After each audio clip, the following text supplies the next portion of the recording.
ত্রয়োদশ জাতীয় সংসদ নির্বাচন ঘিরে জমে উঠেছে দেশের উত্তর পশ্চিমাঞ্চলের জেলা পাবনা ৪-এর ভোটের মাঠ।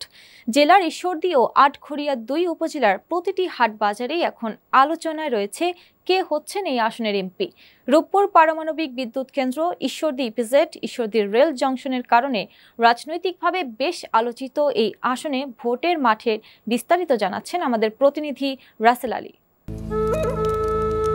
রূপপুর পারমাণবিক বিদ্যুৎ কেন্দ্র, ঈশ্বরদী ইপিজেড, পশ্চিম রেলওয়ে বিভাগের পাকশি সদর দপ্তর, বিমানবন্দর আর কৃষি নির্ভর অর্থনীতি সব মিলিয়ে উন্নয়নের এক অনন্য সম্ভাবনাময় আসন পাবনা ৪। রাজনৈতিক বিশ্লেষকদের মতে এসব অবকাঠামোগত উন্নয়নই আসনটিকে জাতীয় পর্যায়ে এনে দিয়েছে বিশেষ গুরুত্ব। এই আসনে মোট ভোটার সংখ্যা ৪,34,৫০৪ জন। এর মধ্যে পুরুষ 2,18,088, নারী 2,16,410 জন এবং তৃতীয় লিঙ্গের রয়েছেন 6 জন ভোটার। জেলার ঈশ্বরদী ও আটঘরিয়া এই দুই জেলা নিয়ে গঠিত এই আসনে প্রার্থীরা ইতোমধ্যেই নেমেছেন ভোটের মাঠে। গ্রাম থেকে শহর সবখানে চলছে প্রচারণা, মিছিল, মিটিং আর লিফলেট বিতরণে ব্যস্ত সময়। বিএনপি থেকে মনোনয়ন প্রত্যাশী কারামুক্ত জনপ্রিয় নেতা জাকারিয়া পিন্টু ও পাবনা জেলা বিএনপি আহ্বায়ক হাবিবুর রহমান হাবিব।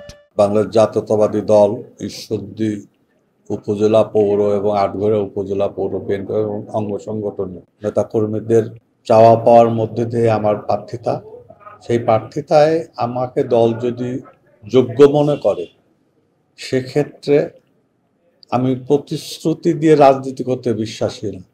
আমার যে বাংলাদেশ জাতীয়তাবাদী দলের আদর্শ আমার মধ্যে, আমি শয্যার সৈনিক হিসাবে তার যে দেশ পরিচালনার কাঠামোগুলো আমরা ছোট থেকে দেখে বড় হয়েছি, সেই দলের আমি একজন সৈনিক হিসাবে যে আমার দায়িত্ব কর্তব্য এই দলের জন্য, এই সমাজের জন্য, এই রাষ্ট্রের জন্য, সেই দায়িত্ব থেকে আমার অবশ্যই প্রথম স্বাস্থ্য, বিশেষ করে নারী স্বাস্থ্য, শিক্ষা, যেটা আমি ছাত্রদল থেকে বেড়ে ওঠা, শিক্ষা আমার কাছে গুরুত্বপূর্ণ।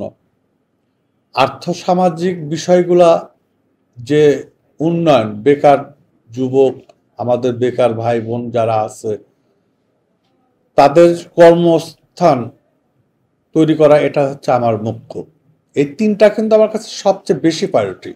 আর স্বাভাবিকভাবে যখন একটা রাষ্ট্র দলীয় সরকার থাকে তখন কিন্তু সামাজিক উন্নয়নমূলক, রাষ্ট্র উন্নয়নমূলক অনেক প্রকল্প অটোমেটিকই আসে।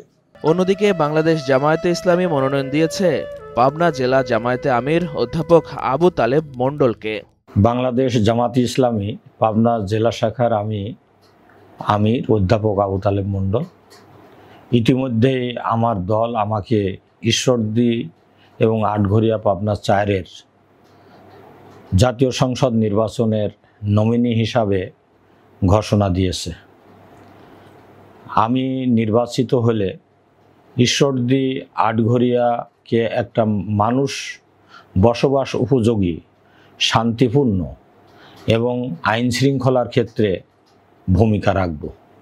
সেই সাথে সাথে বলতে চাই, তরুণদের জন্য এবং নারীদের জন্য আমার বিশেষ পরিকল্পনা রয়েছে। এখানে নারী কর্মসংস্থানের জন্য আমি গার্মেন্টস শিল্প সহ, ইতিমধ্যে আমাদের এখানে ইপিজেড রয়েছে, সে বিষয়ে আমি আরও বেশি ভূমিকা রাখব। এরপরে তরুণদের কর্মসংস্থানের জন্য যুব উন্নয়নের মাধ্যমে তাদের প্রশিক্ষণের ব্যবস্থা এবং যুবকদের কর্মসংস্থানের ব্যাপারেও কলকারখানা নির্মাণ এবং যুবকদের মান উন্নয়নের জন্য, তাদের কর্মসংস্থানের জন্য আমি বিভিন্ন প্রজেক্ট হাতে নিয়েছি ইতিমধ্যেই। এরপরে আমি যে বিষয়টি বলতে চাই তা হলো ঈশ্বরদীর মরণফাঁদ হিসাবে খ্যাত ঈশ্বরদীর রেলগেট। এই রেলগেটে ফ্লাইওভার নির্মাণের জন্য ইতিমধ্যেই আমি কাজ শুরু করেছি। ফ্লাইওভার এবং রেল স্টেশন, এই স্টেশনটি হচ্ছে ব্রিটিশ আমলের। এরপরে অনেক স্টেশন রিমডেলিং হয়েছে। ঈশ্বরদীর এই রেল মডেলিং স্টেশনটি মডেলিং করার জন্য আমি পদক্ষেপ নিয়েছি এবং এমপি নির্বাচিত হলে তো এগুলি অগ্রাধিকার আমার থাকবে। এছাড়া ঈশ্বরদী এবং আটঘরিয়ার জন্য শিক্ষা ক্ষেত্রের আরও যাতে উন্নয়ন হয়, এখানে যে সরকারি কলেজ রয়েছে এই কলেজে অনার্স আরও বেশি সাবজেক্ট খোলার জন্য আমি চেষ্টা করব। এরপরে একটা কৃষি বিশ্ববিদ্যালয়, বিশেষ করে আটঘরিয়া কেন্দ্রিক দীর্ঘদিনের প্রত্যাশা ওই এলাকার জনগণের। আমি কৃষি উন্নয়নের জন্য এখানে যেহেতু সবজি আবাদ, আখ, এমনিভাবে যেসব কাজ রয়েছে সেগুলির ক্ষেত্রে একটা কৃষি বিশ্ববিদ্যালয় খোলার প্রয়োজন বেশি। আমি সেই কৃষি বিশ্ববিদ্যালয় খুলব এবং দেশের ঈশ্বরদী আটঘরিয়াবাসী যদি আমাকে দেশ পরিচালনার দায়িত্বে এমপি হিসাবে গ্রহণ করে নেয় তাহলে সমুদায় কাজ সহ আরও অনেক কাজ আমি করতে চাই। ইতিমধ্যে আমি পরিকল্পনা গ্রহণ করেছি। এছাড়া ইসলামী আন্দোলন বাংলাদেশ থেকে প্রার্থী হয়েছেন মৌলানা আনোয়ার হোসেন ফরিদি।